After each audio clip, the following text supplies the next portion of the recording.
Hello everyone, Zane here and welcome to another Final Fantasy XIV video. So today I'm going to show you guys how to make Gil with your scrip gear. So you're probably asking yourself, how am I supposed to make Gil with old scrip gear? Well, simple answer is you're going to be turning in your afflatus set into your Grand Company. So the afflatus set was taken off of the ban list of turn-ins for your Grand Company for extra deliveries because bots can no longer take advantage of it to buy housing because you need to be in a free company for at least a month in order for you to actually get a house nowadays. So they took off the afflatus set only, so now you can turn these in. Now the rings are going to be your go-to because they're not unique, which means you can have as many as you like, plus they're the lowest at 75 purple scripts.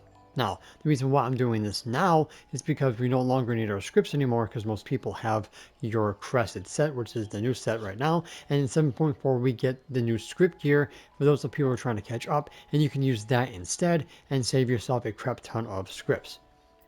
Now, only do this if you do not want to start selling the abrasives, which is the new item for the crested set. You guys can do this way to get straight up Gil, but I'll leave that one up to you.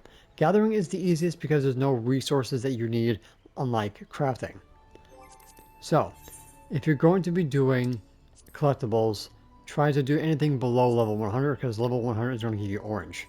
So anything below that is going to give you purple. Ocean fishing is the best one to do this, is because ocean fishing you can work on getting your shark mount, your minions, or your troller title, as well as level up your fisher. If you're beyond level 50, you will get purple scripts for your points, and that happens every 2 hours depending on your time zone, so you might want to check the NPC in the Lim's city state for that.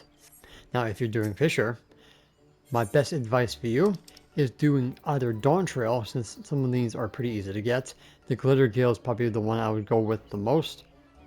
If you want, you can do the Mox Garb, but you need big game fishing to reach the perception that you need to get that 108. If you want to go back into Endwalker, Fleeting Brand is probably the easiest one. It's going to give you 1 ring per fish at 573 collectability. So that's my recommendation for Fisher. Now for crafting, what you choose to do for purple scripts is going to be up to you, but I like to do Endwalker, the happiness juice, because I still have a crap ton of materials when I was doing my preps for 7.3, and then the palm sugar is the only thing you really have to worry about. But I would also recommend if you're doing culinarian, the Succombé Barbarois, because of the fact that the materials are pretty easy to get as well, but I'll leave that decision up to you. So when you're doing the Endwalker ones, all you need to do is the macro that I have, which is going to be, I think, this one here, Trained Eye, Veneration, then 2 Groundworks.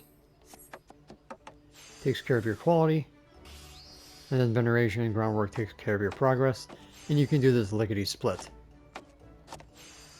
So because the fact that we already have the gear taken care of, and because in 7.3 we are going to be getting the script set. So for those of you who do not have the crested set like I do, you have the script set, which will basically do the same thing as the crafted set. You're just gonna have to use all high quality materials, which most people do anyway. So this is the reason why I would say it's best to start doing this method now, because you don't really need anything like the crafted set to go forward. So basically this is what I do. So when you turn these in, I think it's 1 ring per turn in. Yep, it's 84 scripts. So that's 1 ring for crafters every single time you turn it in.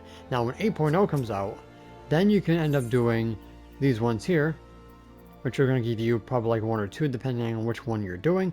If they don't reduce the number of purple scripts when 8.0 comes out, you can do these. If you don't want to do that, you can go back to doing Endwalker. That decision is going to be up to you.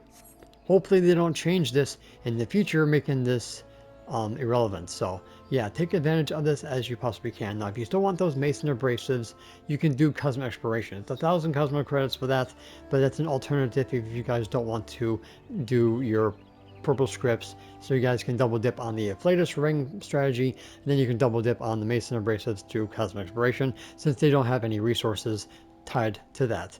So I'll leave that decision up to you. Alright, so let's go over to my Grand Company and also make sure that you have your Seal Sweetener 2 free company buff if you do not have this. You do have the squadron manuals that you guys can get by doing your weeklies. So there's that option because you get an extra 10%. Alright, so we're at my grand company. So you should be getting 53 rings for 4,000 purple scripts. I ended up getting 4 crafters because I didn't have enough for the maximum with my gatherer. So we have 53 altogether. Now with the seal sweetener to buff up, we are going to be getting 2122 grand company sales apiece. Okay, so if you do 2122 times 53, you're getting 112,466 grand company seals. Divide that by 600 because you're getting duck bones, and you're going to get 187 of those. So 187 times 360, so that's how much they go for. You're getting a whopping 67,320 gil every single time you cap out your purple scripts. Now, if you do not have the buff, you're getting 1929, and you can basically do the math. Alright, so I'm going to pass all these in, and then I'm going to get my duck bones, and then we're going to trade those into a vendor to get our gil. So I'll see you guys when I pass all these in. Alright, so I just finished passing those all in, as you can see. So I did have some grand company seals already in my inventory, so I actually have some left over. So you get the 187 by doing your 4,000 scripts. Okay, so in order for you actually to do this, you must have the second lieutenant rank in your grand company to get yourself the duck bones, which is 600 apiece, and also have the expert deliveries unlocked, which is of course unlocked as you level up in your grand company. Okay, so now what you do is you're going to take these items to a vendor. Any vendor will do. So the quickest one is going to be, at least in my grand company, is going to be at the Carpenter's Guild or the florist over here. Or you can do it with your retainer, or go to the Doman Enclave and pass them in there to get your 40,000 for the week. Alright, so there's my 67,320 gil. Okay, so basically that is what you will do to make gil with your scrip gear. If you guys want to do the mason abrasives and all that, you're more than welcome to do so, but if your server doesn't buy them or people are undercutting you, this is a good second option. Alright, so more options the better, and I wanted to highlight this because we are in the point of the game, at least this expansion, where nobody's really going to need the current crafted set because the script set can just basically bypass all that headaches. Alright guys, so that's pretty much going to be it for this video. Thank you guys so much for watching. Don't forget to check out the rest of my channel for more Final Fantasy XIV content, and I'll see you guys in the next one. Good luck, and have fun. And that's it for today's video. Thank you guys so much for watching. Don't forget to leave a like, comment, and subscribe to my channel if you're new for more Final Fantasy XIV content and help with the YouTube algorithm. If you guys want to support my channel even further, consider becoming a YouTube member, Patreon supporter, or help me on Ko-Fi. The links for those will be in the description down below, as well as my Discord. And the extra special shout out to the members on screen. So until next time, may you forever walk in the glorious light of Lord Bahamut, and always remember to keep forging